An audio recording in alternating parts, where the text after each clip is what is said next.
본 방송에서 제공하는 투자 정보는 투자 판단에 대한 조언입니다. 방송에서 제공하는 주식의 가치, 가격 상승 및 하락에 대해서는 방송사에서 보장하지 않습니다. 실시간 정보 브리핑입니다. 지난달 산업 생산에서부터 소비, 설비 투자, 건설 실적에 이르기까지 한국 경제의 현 주소를 나타내는 지표가 모두 마이너스를 나타냈습니다. 통계청이 오늘 발표한 10월 산업활동 동향에 따르면 지난달 농림, 어업을 제외한 전 산업 생산 지수는 113.0으로 전월 대비 0.3% 감소했습니다. 서비스업에서 생산이 늘었으나 건설업에서 감소하고 광공업은 보합 수준을 보이며 지난 9월에 이어 2달 연속 역성장했습니다. 간밤 뉴욕 증시는 추수감사절로 휴장한 가운데 오늘 우리 증시는 약세를 보이고 있습니다. 전일 2,504선에 마감했지만 장중 2,450선까지 떨어졌습니다. 전날 한국은행이 깜짝 금리 인하를 발표하면서 경기 침체 우려가 부각된 것으로 풀이되고 있습니다. 업종별로는 우주항공, 제지, 방산업이 강한 반면 대한항공과 아시아나 간의 합병 승인이 완료되었다는 소식에 세론 매물이 나오면서 항공업은 가장 큰 폭으로 떨어지고 있습니다. 코스닥도 장중 2% 넘는 낙폭을 보이며 동반 약세장이 이어지고 있습니다. 지난 4년여간 이어진 대한항공과 아시아나항공의 기업 결합 절차가 유럽연합 집행위원회 최종 승인으로 사실상 마지막 문턱을 넘었습니다. 이로써 2020년 11월 시작된 두 기업의 합병이 다음 달 대한항공의 아시아나항공 신주 인수가 끝나면 최종 마무리될 전망입니다. EU 경쟁당국은 대한항공과 아시아나항공의 결합을 위한 선결 요건이 모두 충족돼 심사를 종결한다고 현지 시간 28일 발표했습니다. 이로써 대한항공은 기업 결합을 신고한 14개 필수 신고국 중 미국을 제외한 13개국의 승인을 완료했습니다. 삼성전자는 오늘 2025년 정기 임원 인사를 실시해 부사장 35명, 상무 92명, 마스터 10명 등 총 137명을 승진시켰습니다. 이는 지난해 143명이 승진한 데 비하면 다소 줄어든 수치입니다. 삼성전자는 현재의 경영 위기 상황 극복을 위해 인적 쇄신을 단행했다고 밝혔습니다.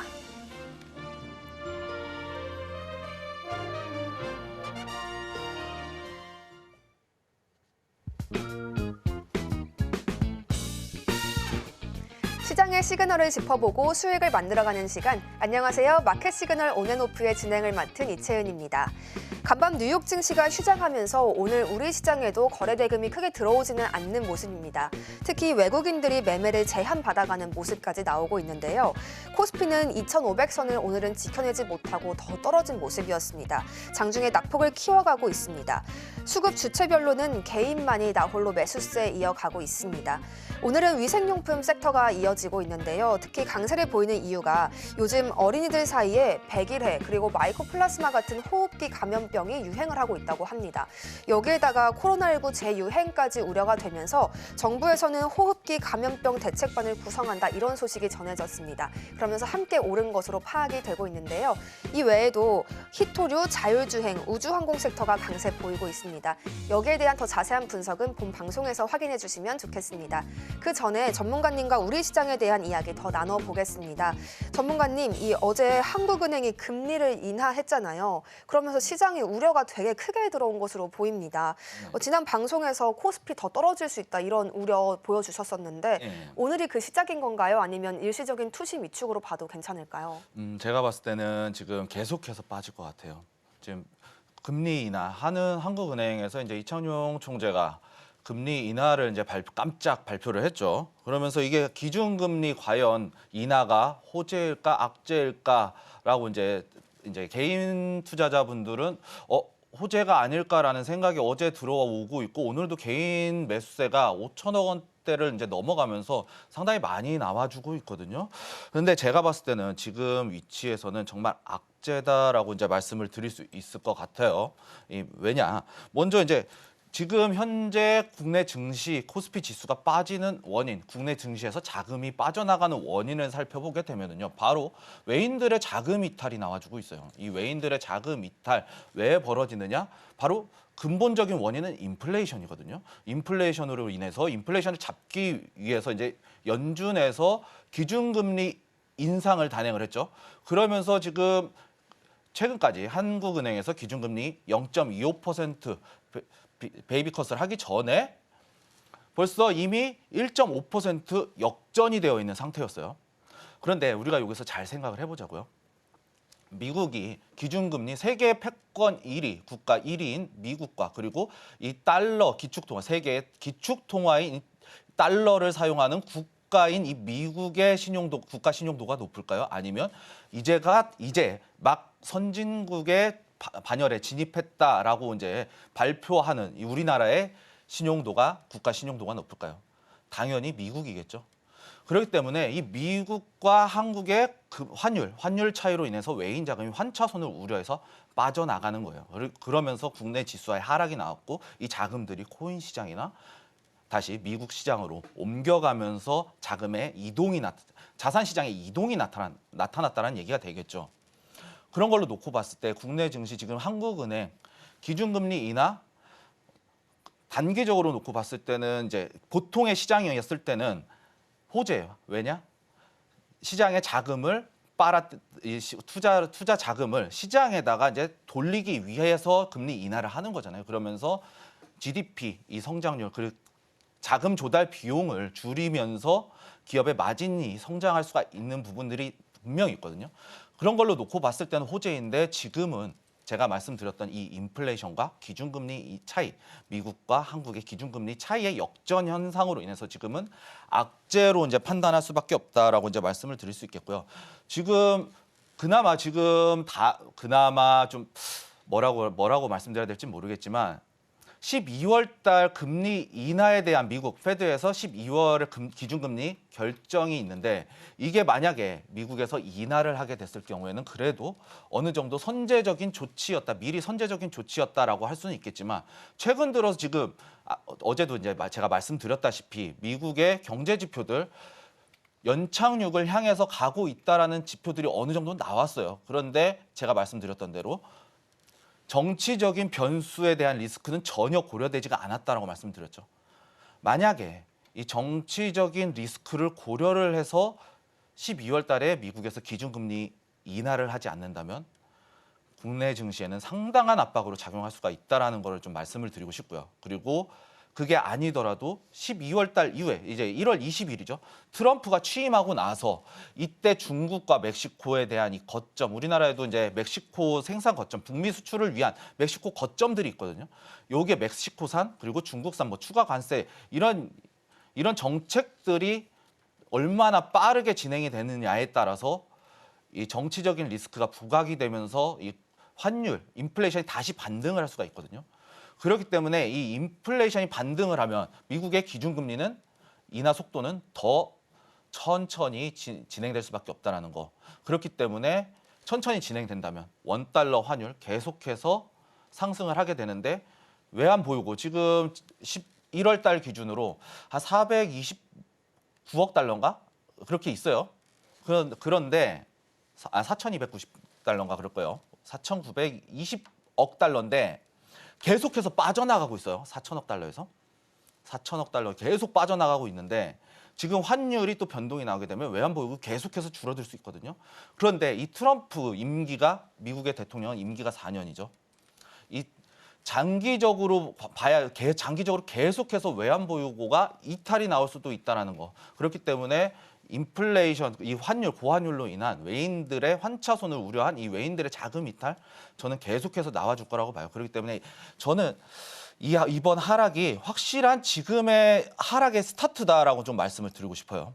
제가 봤을 때도 제가 이제 말씀드렸는데 이날 제가 올라왔을 때도 지지선 올라오긴 했지만 이거 그 다음날 캔들 봐야 된다라고 말씀을 드렸었고 이때 음봉 나오게 되면서 확실하게 개파락 나오게 되면서 이날부터는 화요일부터는 다시 한번 빠질 수 있다라고 제가 말씀을 드렸어요.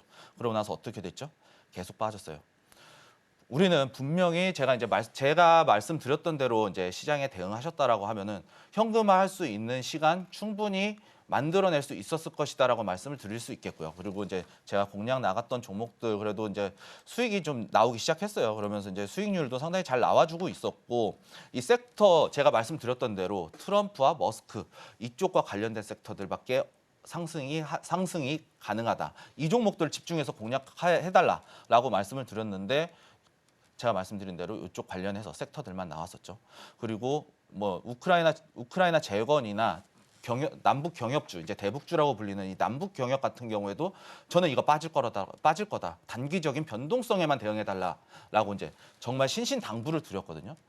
제 말대로 확실하게 빠져가는 모습 이제 보여줬기 때문에 시장 지금 변동성, 그리고 오늘 장대 음봉이면 장대 음봉이라고 할 수 있는 이 지수가 나왔어요. 지수, 코스피 지수 보시게 되면 마이너스 1.7%가 빠졌는데 지금 하락 장악형 이제 음봉이 나왔어요. 단기적인 이제 하락 장악형 음봉 나오면서 지지선까지 이탈이 나와주는 모습이 나와줬기 때문에 추가적인 하락 나올 수 있고, 거기에다가 오늘 금요일 플러스 미국장은 반장입니다. 그렇기 때문에 변동성이 그렇게 많이 나오지는 않을 거예요. 그렇기 때문에 오늘 국내 증시 좀 들어가는 건 좀 진입하는 건 좀 위험하다라고 말씀을 드릴 수 있겠고요.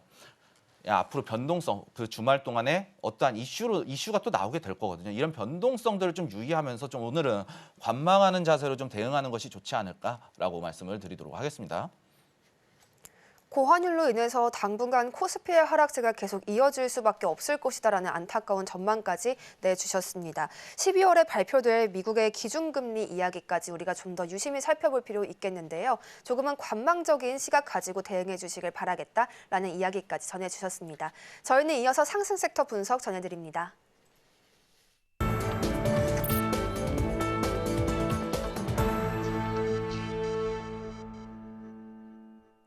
오늘 시장에서는 또 어떤 섹터들이 힘을 써주고 있을까요? 오민 전문가님의 분석과 함께 더 자세한 이야기 함께 나눠보겠습니다. 우리가 그동안 트럼프 당선인의 관세 이야기에 굉장히 주목을 해왔습니다. 그런데 간밤에는 이 바이든 행정부로부터 새로운 이야기가 하나 전해졌습니다. 바로 중국 반도체와 관련해서 추가적인 수출 규제안을 빠르면 다음 주 중에 내놓겠다, 이런 이야기가 전해졌죠. 여기 중국이 이에 대한 보복으로 인해서 이 히토류 카드를 쥐고 흔들 수 있겠다라는 기대감 들어오면서 오늘 히토류 테마 강세 보이고 있습니다. 전문가님, 지난 11월 중순에도 한번 히토류가 강세 보인 적 있잖아요. 예. 이때는 트럼프가 취임할 것이다라는 이야기 때문에 이렇게 강세 보였었는데, 오늘은 또 바이든 발표에 삼화전자, 대원화성 오늘 장중에 10% 넘게 오르기도 했습니다. 예, 먼저 말씀드리자면 이제 잊혀질만 하면 나오는 게 히토류 이슈예요. 제가 이제 보시게 되면은요, 이 중국과의 갈등, 그러니까 무역 분쟁이라든지 뭐 이런 이슈들, 중국과 관련된 수출 규제나 중국이 피해를 입을 수 있는 상황이 오게 되면 항상 언급되는 게 히토류 섹터들이에요. 이 히토류 섹터들 사실은 뭐 실적이거나 이런 것들과 관계없이 계속해서 지속적으로 이슈가 번지고 있으면서 단기적인 상승이 나오는 섹터들이 이런 히토류 섹터들이거든요. 왜 그런가 놓고 보게 되면요, 중국에서 이제 정제된 히토류 수출 비중이 전 세계 물량의 공급량의 90%를 차지하고 있어요. 이 공급량을 그만큼 장악했기 때문에 지금 중국에서 계속해서 이 규제에 대한 이런 보복성 카드로 매번 만지작거리면서 나오는 게 바로 이 히토류 카드다라고 이제 말씀을 드릴 수 있겠는데, 과거에 이제 유명한 사건들이 있었죠. 이제 과거에 일본과 이제 센가쿠 열도의 영유권 분쟁에도 일본에 대해서 금수 조치를 내렸죠. 히토류 수출 안 해. 그래 버리니까 일본에서 그냥 백기 들었던 이런 일들이 있었거든요. 그러면서 이 중국은 이 히토류라는 자원, 이 공급망을 손에 쥐고 있기 때문에 이것을 자원을 무기로 해서 계속해서 이제 언제든지 카드를 꺼낼 수 있다라고 이제 보여져요. 그러면서 지금 오늘도 이제 관련 종목들이 이제 상승을 보여줬고요. 그럼에도 불구하고 지금 이제 바이든 정부에서 첨단 반도체 수출 금지라는 또 이런 이슈가 보도가 되게 되면서 다시 한번 만지작 거리고 이제 다시 한번 나올 수 있다라는 기대감으로 이제 상승이 나와줬거든요. 근데 제가 봤을 때는 지금 이것 좀 지나고 나면은 단기적인 이슈로 끝나지 않을 거라고 생각이 들어요. 왜냐? 바로 지금 공화당 이제 레드 스윕을 했죠.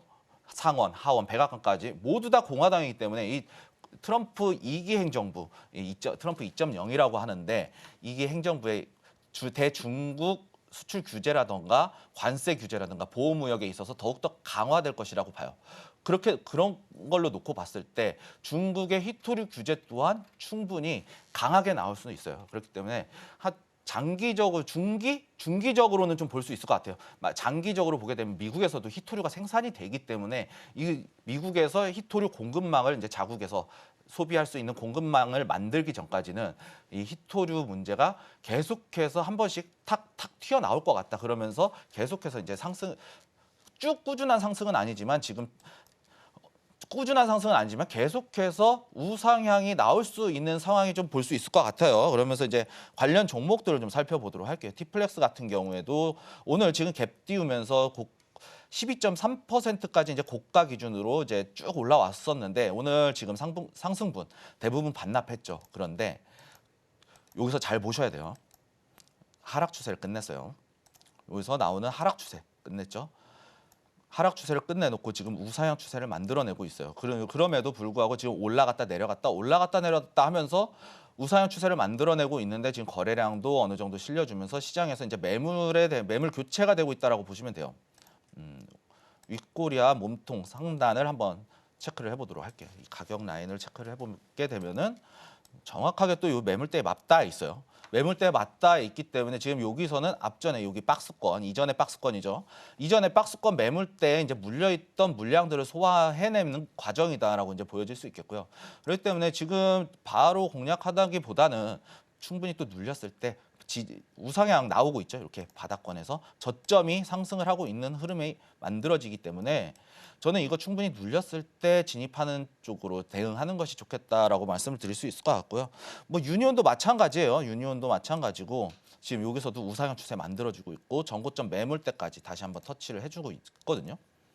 매물 교환이 확실하게 이루어졌고 이거 넘어가게 되면 저는 이거 만약에 돌파가 나오게 되잖아요. 돌파가 나올 때는 좀 과감하게 따라 들어가도 괜찮지 않을까라는 생각이 들어요. 전반적인 히토류 관련. 하지만 단기적인 이슈로 움직이는 성향들이 강한 섹터이기 때문에 저는 오히려 이제 눌림으로 대응하는 것도 나쁘지 않지만 돌파도 나쁘지 않다. 돌파 나오게 되면 매물대가 이제 교환이 되면서 새로운 지지 구간으로 이제 영역이 형성이 되기 때문에 돌파 때는 돌파 후 눌림 자리 그러니까 지금 매물대의 상단 쪽이죠. 상단 돌파하고 나서 눌림목의 위치 혹은 지금 저항을 받았기 때문에 이 추세선에 대한 지지 영역을 좀 확인하고 진입하시는 것이 좋지 않을까라고 이제 말씀을 드릴 수 있겠고요. 대원 화성도 한번 살펴보도록 할게요. 대원 화성도 마찬가지죠. 대원 화성은 조금 더 늦게 움직일 것 같아요. 지금 티플렉스나 유니온 같은 경우에는 우상향 추세를 만들어 놓고 어느 정도 바닥을 다지면서 이제 우상향을 만들어내기 시작했는데 대원 화성 같은 경우에는 이제 돌파 한번 나왔어요. 바닥에서 박스권 나와주고 돌파가 나와주고 다시 한번 박스를 만들어주면서 계단 형태의 상승을 보여줄 수 있겠다라고 볼 수 있겠거든요. 그렇기 때문에 저점 매수를 잡고 손절가 유리하게 가져가실 거라면은 대원화성 좀 길게 보는 타이밍 혹은 좀 나는 좀 빠르게 상승하는 것을 보고 싶어라고 하시는 분들 좀 눌렸다가 기다렸다가 유니온이나 티플렉스 쪽으로 좀 공략하는 것이 좋지 않을까라고 말씀을 드리도록 하겠습니다. 미중 갈등에 계속 이어지고 있는 이 히토류 관련 이슈들인데요. 히토류 종목들은 이슈 타고 움직이는 것이기 때문에 눌림목을 더 공략해봐라라는 조언 더 해주셨습니다. 전문가님, 근데 저는 히토류 이 이야기 하기 전에요. 중국 반도체 때리기 한다고 하길래 국내에 있는 반도체 업종 좀 수혜받아가겠다 이런 생각 사실 했거든요. 근데 오늘 삼성 SDI, SK하이닉스, 삼성전자 다 떨어지잖아요. 저는 좀 아쉬운데 이 둘 간의 관계는 좀 없다고 보는 게 좋은가요? 예, 맞습니다. 잘 짚어주셨어요. 진짜 없어요. 정말 히토류 관련한 종목들이 정말 이제 미국에서 어떠한 규제 그리고 뭐 서방 쪽에서 어떠한 규제가 나왔을 때 중국에서 불이익이 나오는 거에 대한 이 카드를 좀 쥐고 흔들 수 있는 예를 들면 이제 중동에서 규제가 들어가듯이 수출 금지에 대한 수입하지 말라 이제 전혀 뭐 이란 같은 경우에 이제 원유 수출이 전면적으로 금지돼 있죠. 그런데 이런 것과 마찬가지로 과거에 이제 오일 쇼크 나왔을 때 그 석유에 대한 원유에 대한 금수 조치가 나왔었잖아요. 그런 것과 마찬가지로 자원을 무기화하는 그런 이슈로 움직이는 종목이기 때문에 사실은 반도체 쪽에 들어가는 소재이긴 하지만 사실상 크게 연관은 없다라고 말씀을 드릴 수 있겠고 그렇기 때문에 단순히 이슈의 움직임 계속해서 나올 수 있는 이슈이기 때문에 조금 천천히 이슈 나올 때 한 번씩 딱 10% 한 20% 정도 10에서 20% 정도 단기적으로 대응하는 눌림목에서 대응해서 단기적으로 치고 올라 올라올 때 익절했다가 다시 한번 내려왔을 때 매수하고 이런 식으로 대응하는 종목이다라고 말씀을 드리도록 하겠습니다. 미중 갈등의 수혜를 받아가는 2차 전지 반도체는 또 따로 있으니 이렇게 밀접한 연관이 있다라고 이야기하기는 약간의 무리가 있다라는 점까지 짚어주셨습니다. 다음으로는 저희 자율주행 이야기도 나눠보고 싶습니다. 간밤에 전기차 매체 인사이드 EV가요, 이 머스크가 지향하는 완전 자율주행 수준의 레벨 5까지 얼마나 남았나 이 분석을 내놓으면서 관련 섹터가 또 주목받기 시작했습니다. 저희 오민 전문가님이요, 딱 일주일 전 지난주 금요일에 SOS랩 공략해라 이런 말씀 해주셨었거든요. 근데 어제 이어서 오늘까지 이 자율주행 섹터 타고 SOS랩 좋은 흐름 가져가고 있습니다. 전문가님, 섹터 분석해 주시면서 저희 어떤 대응 추가적으로 가져가야 할지 조언도 해주시면 너무 좋을 것 같아요. 예, 먼저 자율주행과 관련한 이슈부터 좀 살펴보도록 할게요. 이슈를 좀 살펴보시게 되면은 이제 자율주행 제가 말씀드렸다시피 머스크를 대표하는 이런 테마주다, 정책 테마주다라고 이제 말씀을 드릴 수 있겠고, 그러면서 제가 머스크와 트럼프 관련 종목들은 죽지 않고 살아있다, 이 하락장 속에서도 살아있다라고 이제 말씀을 드렸었던 부분이에요. 그러면서 이제 최근 이슈가 이제 나왔었는데 테슬라 FSD 최신 소프트웨어가 이제 업데이트가 되면서 이제 공개가 이제 예정이 되어 있습니다. 그러면서 이제 이 최신 FSD 이제 개별 자율주행이죠. 이 자율주행 소프트웨어에 이제 개선이 되었는데 이 개선 사항을 보시게 되면은 충돌 회피나 이제 교통 통제 등에 대한 이런 것들에 대해서 대응과 관련된 반응이죠. 반응에 대한 이런 것들이 개선이 되었다라고 해요. 그러면서 이제 자율주행 규제가 완화가 됐었죠.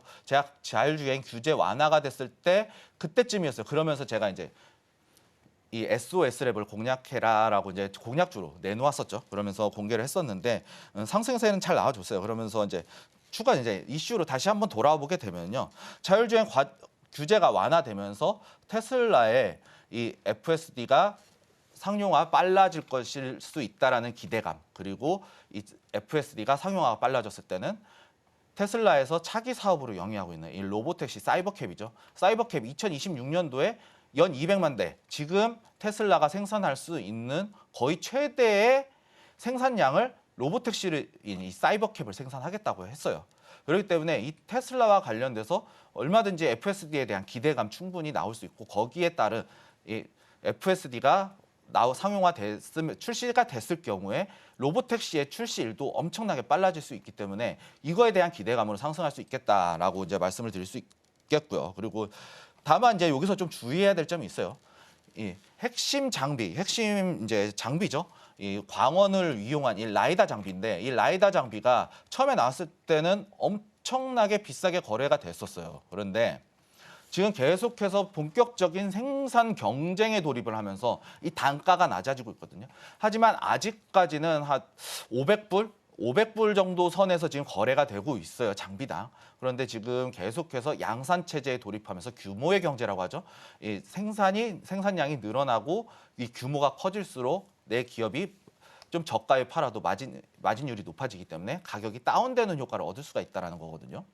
그렇기 때문에 지금 낮아지는 이 라이다 장비가 미국에서 지금 가격이 서서히 떨어지고 있다라는 시그널을 보여주고 있어요. 그렇기 때문에 이 부분을 좀 아직까지는 초기 단계이기 때문에 여전히 양산 체제에 있어서는 충분히 중기적으로는 대응을 할 수 있겠지만 장기적 한 2년, 3년 보기엔 조금 어려울 수 있다라고 이제 말씀을 드릴 수 있을 것 같아요. 그렇기 때문에 이 라이다 장비에 대한 이제 단가들을 좀 계속해서 좀 눈여겨보면서 이 종목의 이 자율주행과 관련된 종목들을 좀 살펴보시는 것이 좋지 않을까라고 말씀을 드릴 수 있겠고요.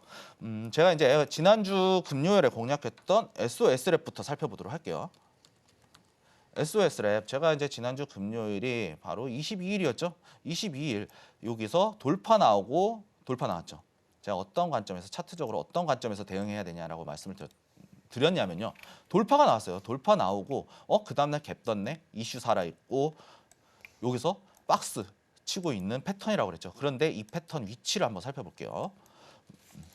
여기서 쭉 살펴볼게요. 땡겨서 살펴보시게 되면은요, 여기서 전고점 박스권 매물이죠. 여기 매물대 겹쳐 있어요.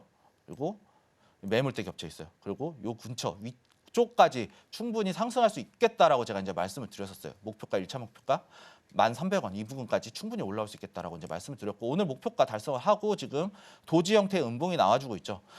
추가적인 대응을 말씀드리자면요. 장대 양봉이 이제 목요일날 장대 양봉이 나왔죠. 17% 정도 상승이 나왔고 어제 종가 있죠. 어제 종가가 9,610원이거든요. 9,610원 오늘 종가 마감하면은요.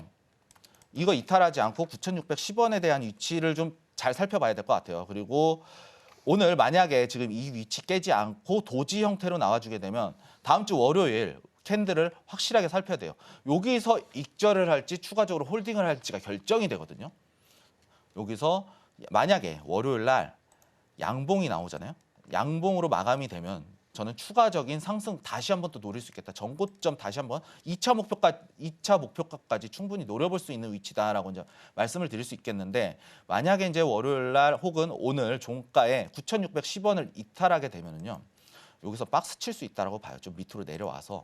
그러면은 8,600원에 대한 이제 우리 매수가 부근 조금 더 밑이었지만 이 매수가 부근까지 이제 수익을 어느 정도 뱉어내야 되는 상황이거든요. 그렇기 때문에 저는 그런 걸 그렇게 원하지는 않아요. 그렇기 때문에 9,610원 익절가 잡고 계속해서 홀딩. 다만 9,610원 지지선 이탈 나왔을 때는 그냥 미련 없이 익절하시고 다른 종목들 많아요. 지금 시장 자체가 하락장에다가 테마주의 순환매가 엄청나게 빨리 돌아가는 시장이에요. 그렇기 때문에 이거 아니고도 먹을 종목 많아요. 그렇기 때문에 저는 9,610원 확실하게 익절가 잡고 대응하시는 것이 좋겠다라고 이제 말씀을 드릴 수 있겠고요. 같이 움직이는 종목들이 이제 라이콤하고 뭐 퓨런티어, 모바일 어플라이언스 같은 경우 있는데 라이콤 같은 경우에는 올라왔다가 좀 빠지고 있는 상황이고 박스 칠 가능성이 높아요. 지금 요 단기적인 관점에서는 지금 여기 사각형으로 그려야 되는데 원형이 나왔네요. 3,100원에서 3,560원 이 부분에서 박스 칠 가능성이 높다라고 보여지기 때문에 좀 느긋하게 오늘은 좀 관망하는 자세로 좀 봤으면 좋겠고요.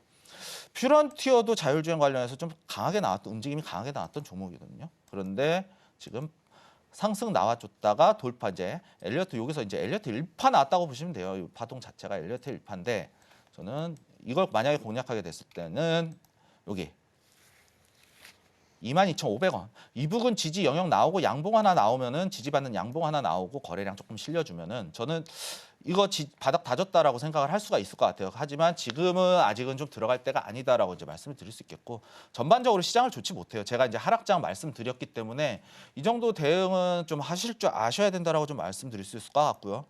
모바일 어플라이언스 같은 경우는 추세가 지금 음봉으로 내려오게 되면서 추세는 살아있기는 하지만 여전히 지금 다시 한번 또 내려오면서 여기서 박스권 만들어낼 수 있는 가능성이 열려 있어요. 그렇기 때문에 모바일 어플라이언스가 사실은 좀 끝으로 움직일 수 있을 것 같고요.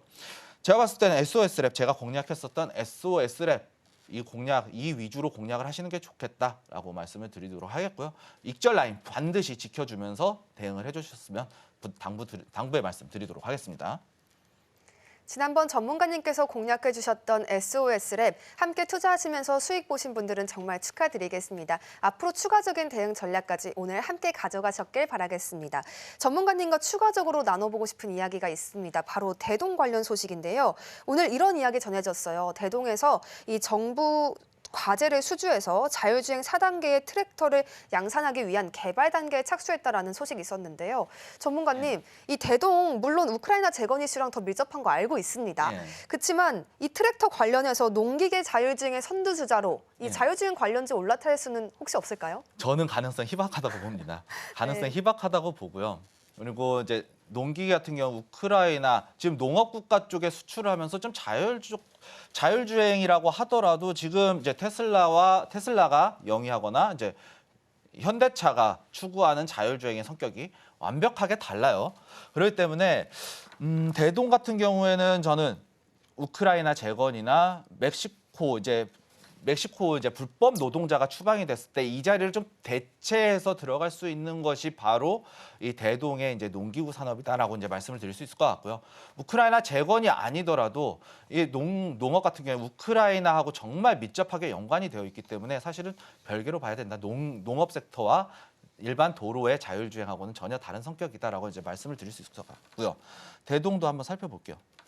대동 그래도 지켜주고는 있어요. 지금 오늘 하락장에도 그래도 나쁘진 않게 지켜주고 있어요. 상승 추세 나와주고 있기 때문에 저는 단기적인 관점에서는 한 1,300원에서 10,000원에서 1,300원 가격 영역 지지받으면 그래도 우크라이나 사업 진출로 있어서 상승이 나올 수는 있을 것이다라고 보여져요. 그런데 이제 그 외에 이제 다른 뭐 삼부토건 살펴보도록 할게요. 다른 우크라이나 재건주.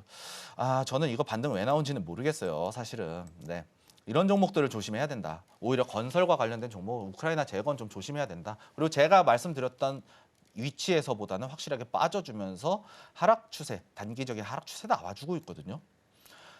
이 이슈가 이게 정말 찐인지 가짜인지를 좀 구별해야 되지 않을까라고, 그러면서 좀 대응을 해야 되지 않을까라고 말씀을 드리고 싶어요. 그렇기 때문에 대동과 관련해서는 사실은 자율주행과는 전혀 상관없는 섹터다라고 말씀을 드릴 수 있겠고요. 우크라이나 재건과 관련해서는 좀 오히려 농기계 쪽은 좀 지켜볼 만하다라고 말씀을 드리도록 하겠습니다.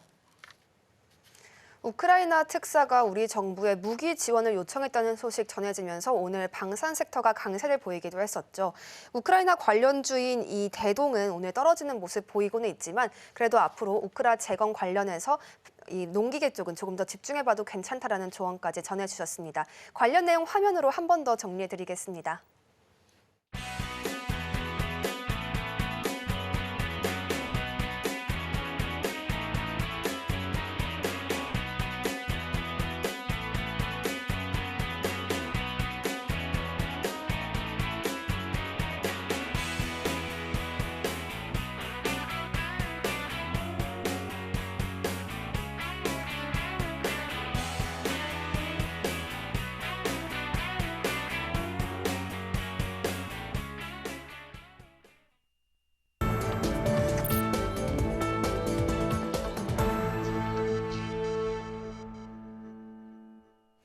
다음으로는 시청자분들의 고민을 들어보고요. 오민 전문가님의 차트 분석을 통해 도움을 드리는 종목 상담 시간 준비되어 있습니다.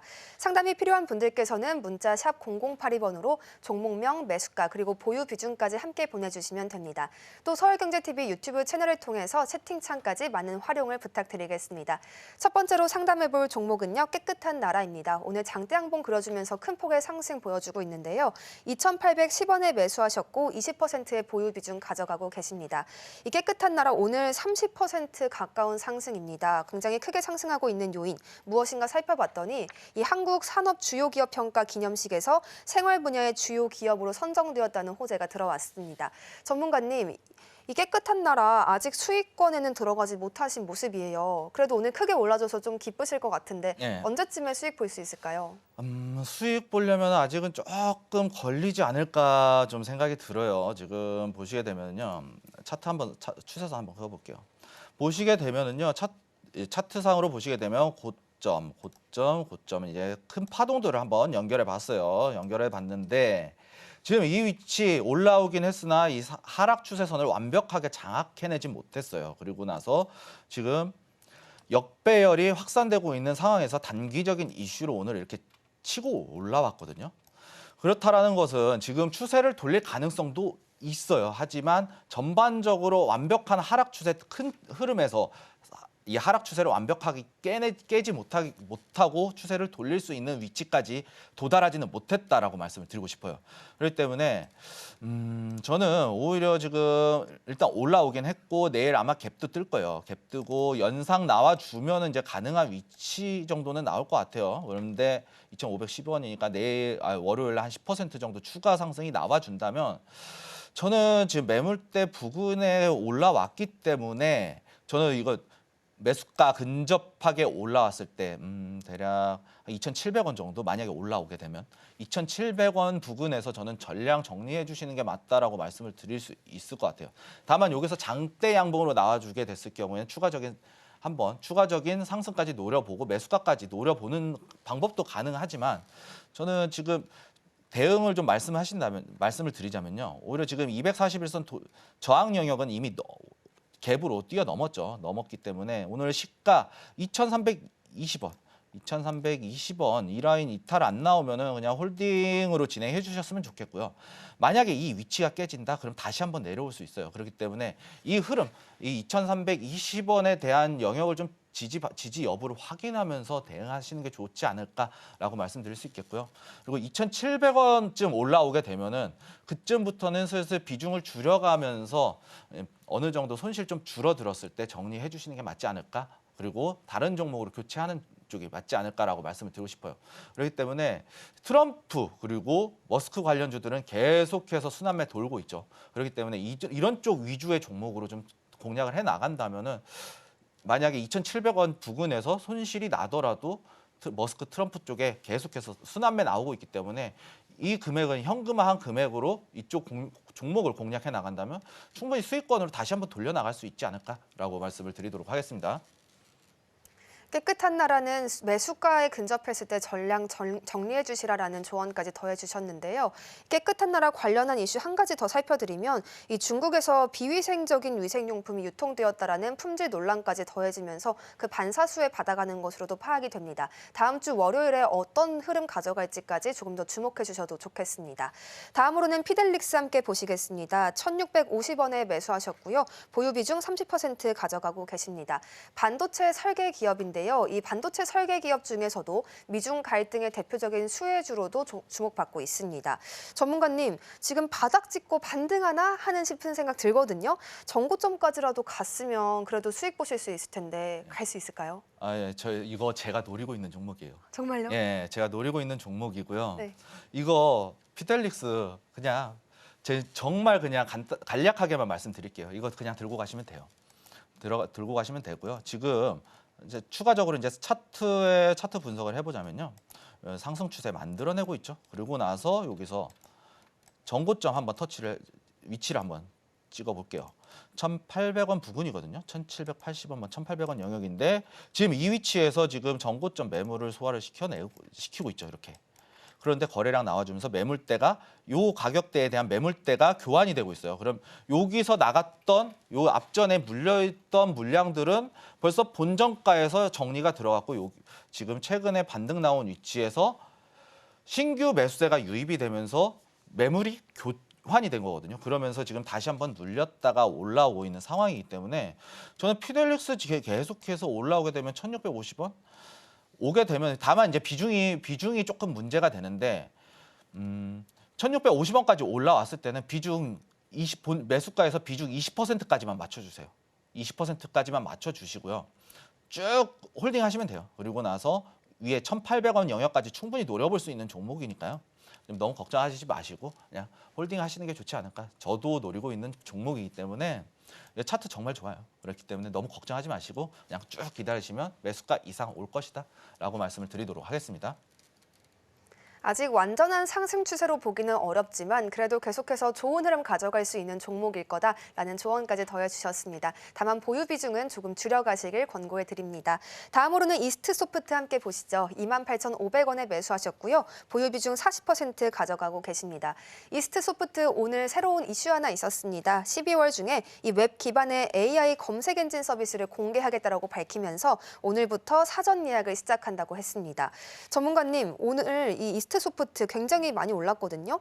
이번 주에 테마 강세 때문에 계속 좋은 흐름 보여주고 있는데 이 모멘텀까지 이어가는 모습이에요. 예. 수익권 가져갈 수 있을까요? 저는 이거 수익권 가져갈 수 있다라고 봐요. 그런데 지금 보시게 되면은요, 차트를 보시게 되면 상승세가 계속해서 나왔어요. 상한가 이후에 20% 가까운 상승 나왔다가 종가 8% 마감했죠. 그리고 오늘 지수의 흐름 좋지 않음에도 불구하고 계속해서 상승이 나와주고 있거든요. 그런데 여기서 봐야 될 거는 캔들을 한번 살펴볼게요. 여기서 상승 장대, 완전 상한가 장대, 그다음에 5% 미만의 장대가 될랑말랑하면서 상승폭이 줄어들었거든요. 그렇기 때문에 좀 눌릴 수가 있어요. 눌렸다 갈 수도 있어요. 그렇기 때문에 저는 올 수는 있겠지만 이렇게 상승 추세, 탄력은 또 붙었어요. 상승 각도 올라가면서. 그리고 이제 추가적으로 말씀드리자면 어제 최연 아나운서님이 이스트 소프트나 안랩 같은 이 소프트웨어 봐도 되지 않냐라고 이제 말씀을 주셨잖아요. 그런 거 마찬가지로 저도 이제 같은 의견으로 봐도 된다라고 말씀드렸잖아요.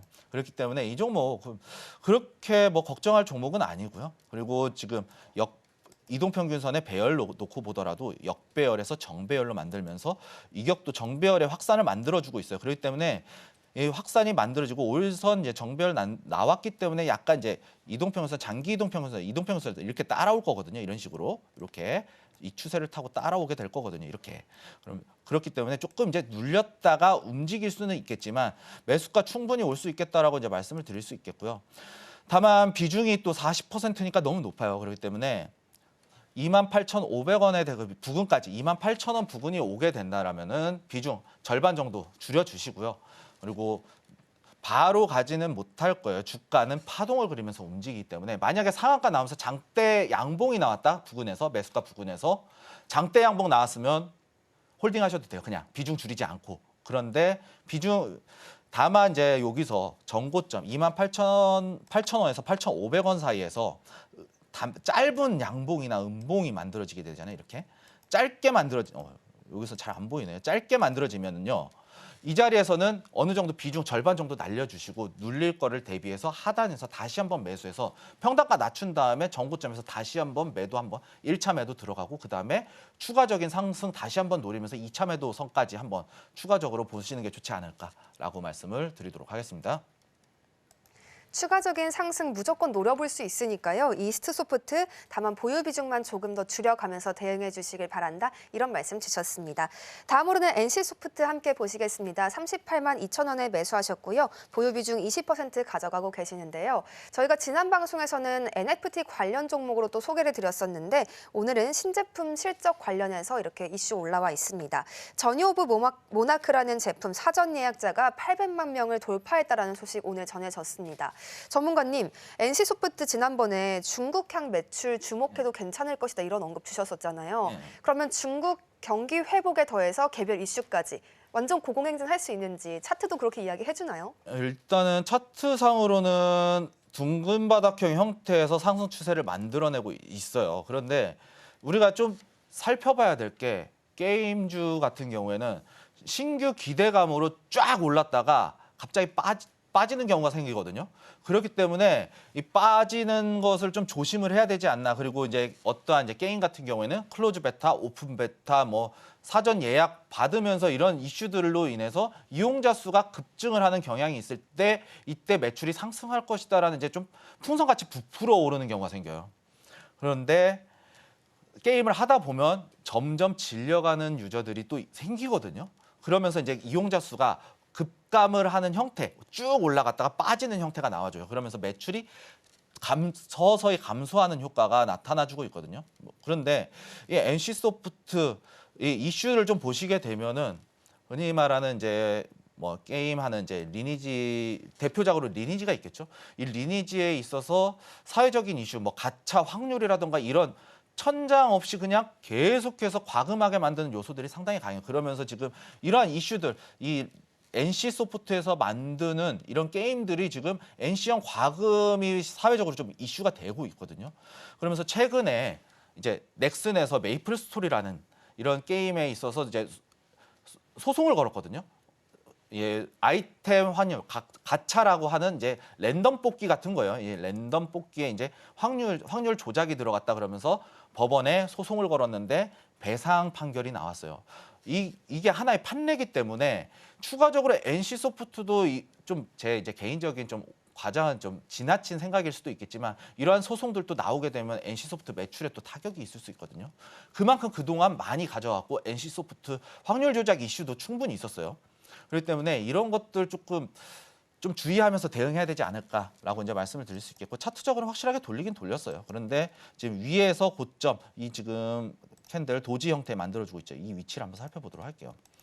보시게 되면 여기도 또 정고점이죠. 이렇게 정고점이 정말 중요해요. 여기 정고점 지지 영역, 저항 영역 이렇게 만들어내면서 터치를 하고 지금 도지 형태를 만들어주고 있는데 저는 이거 내일 월요일이죠. 월요일 날 캔들 하나 더 보는 게 중요하다. 아니면 오늘 오늘 장대 양봉 후반에라도 장대 양봉이 나오게 된다라고 놓고 봤을 때는 38만 2천 원까지는 사실은 좀 무리이지 않을까라고 좀 말씀을 드릴 수 있겠고요. 이런 이슈들 게임 이제 신규 접속자들, 동시 접속자들 오픈 서버를 했을 때 이런 것들을 조금 이런 것들을 좀 보면서 대응을 하는 것이 좋지 않을까라고 이제 말씀을 드리고 싶어요. 게임주는 이 이용자 수에 있어서 상당히 민감하게 움직이는 종목이거든요. 그렇기 때문에 이런 이용자 수나 게임에 대한 이슈 산업들을 좀 주의 깊게 보면서 이 신작에 대한 동시 접속률이나 뭐 이런 것들을 좀 주의 깊게 보면서 좀 대응을 해야 된다라고 말씀을 드리고 싶어요. 만약 이제 올라가게 됐을 경우에는 저는 만약에 이제 오늘 올라가게 되잖아요. 혹은 내일 올라가게 됐을 경우에 23만 5천 원에 대한 지지 영역 반드시 확인하면서 대응해야 된다라고 이제 말씀을 드리고 싶어요. 그게 아니라면은 게임 관련주 말고 저는 게임 관련주에서 좀 다른 종목을 보고 있는 종목이 있어요. 그런데 이 종목보다는 차라리 저는 이 종목이 좋을 것 같아요. 펄어비스. 바로 이 종목이에요. 차라리 펄어비스가 더 나아요. 제가 봤을 때는.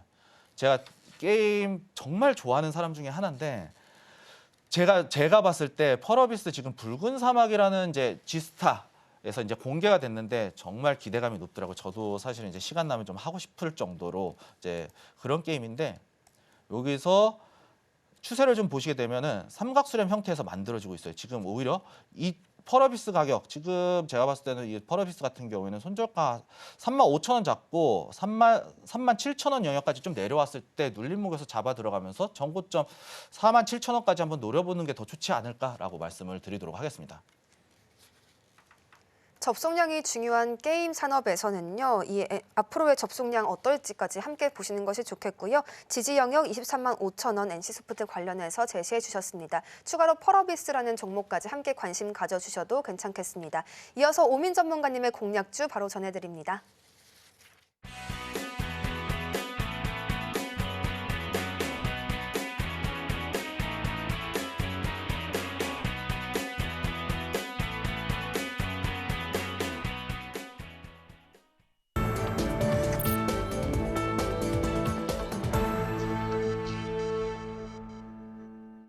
오늘 시장에서 가장 강력한 시그널을 보내주고 있는 종목은 또 어디에 있을까요? 시청자분들이 가장 기다리실 시간이기도 한데요. 전문가님, 오늘의 공략주 또 히토류 관련해서 살펴주신다고요? 예. 오늘 아까 살펴봤었던 바로 디플렉스라는 종목이에요. 디플렉스 이게 제가 왜 선정을 했느냐라고 봤을 때는 이 티플렉스 실적이 상당히 잘 나와주고 있어요. 재무적으로 안정성을 가지고 있고 히토류 섹터라고 이제 말씀을 드렸었잖아요. 이 본업이 이제 스테인리스 소재를 이제 가공하고 이 환봉 절삭 이제 동그란 이제 봉을 이제 스테인리스 봉을 절삭하는 이제 가공하는 이제 그런 기업인데 이걸 주요 사업으로 하고 있는데 여기에 추가적으로 히토류 관심 종목 섹터로 포함된 이유가 바로 티타늄, 니켈, 텅스텐, 몰리브덴 같은 이제 희귀 금속들은 이제 국내에 유통하는 사업을 같이 영위를 하고 있거든요. 그렇기 때문에 이 히토류에 있어서 사실상 대장의 역할을 하고 있어요. 사실은 이제 유니온과 티플렉스가 거의 이제 히토류와 관련해서 쌍두마차다라고 이제 저는 보고 있는데 이 티플렉스가 저는 그 중에 대장이다라고 이제 말씀을 드리고 싶어요. 그러면서 이제 제가 이제 말씀을 드렸잖아요. 이 히토류 종목은 이슈 한 방에 한 번씩 빵빵빵 뜨는 종목이다라고 이제 말씀을 드렸는데 재무적인 이슈를 놓고 재무적인 것들을 좀 놓고 보게 되더라도 전년도는 이제 적자가 나왔었죠. 그런데 2021년, 2022년도 계속해서 이제 흑자가 확대가 됐고 매출은 어느 정도 정체가 됐어요. 그러면서 지금 근데 놓고 봤을 때 올해는 보시게 되면은 완벽하게 흑자로 돌아선 모습이 나와주고 있어요. 그렇기 때문에 저는 오히려 중기적인 관점에서 들고 갔을 때는 이 실적이 나와주고 재무적인 이제 부채 비율도 낮은 이 재무적으로 안정성이 있는 티플렉스를 좀 가져가는 것이 좋지 않을까라고 이제 말씀을 드릴 수 있겠고요.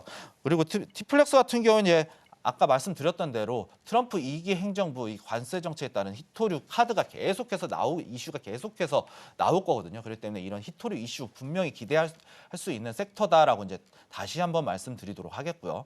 가격 전략 쪽으로 좀 말씀을 드리자면 저는 이거 좀 눌렸을 때 잡아 들어갔으면 좋겠다라고 말씀을 드리고 싶어요. 2,900원까지 눌렸을 때 지금 음봉 길게 나와주고 있죠. 그렇기 때문에 2,900원에 대한 영역에서 매수를 좀 대응해 주셨으면 좋겠다라고 말씀을 드릴 수 있겠고요. 손절가는 2,700원 안정적으로 좀 2,700원에 대한 영역까지 내려서 보시는 게 좋을 것 같고요. 뭐 1차 목표가 3,250원 정고점에 오늘 이 장대죠. 어떻게 보면 장대 음봉인데 이 음봉에 대한 중심가 부근까지는 한번 충분히 노려볼 수 있는 종목이다라고 이제 말씀을 드릴 수 있겠고, 이거 넘어가게 되면은 3,700원까지 3,700원에 대한 영역까지 한번 노려보는 게 좋지 않을까라고 말씀을 드리도록 하겠습니다. 공략주 티플렉스까지 함께 보셨습니다. 매수가는 2,900원, 손절가 2,700원으로 제시해 주셨습니다. 오후장 전략은 화면으로 함께 만나보시죠. 오늘의 핵심 전해드리겠습니다.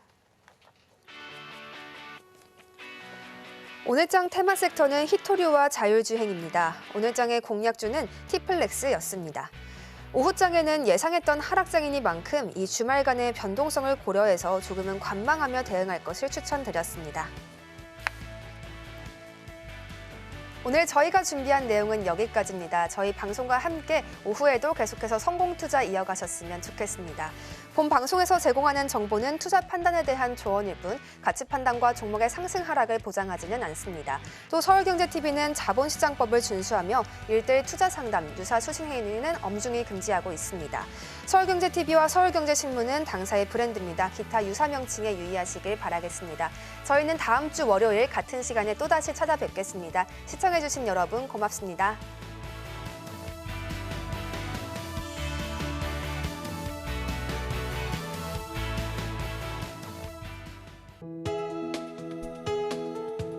본 방송에서 제공하는 투자 정보는 투자 판단에 대한 조언입니다.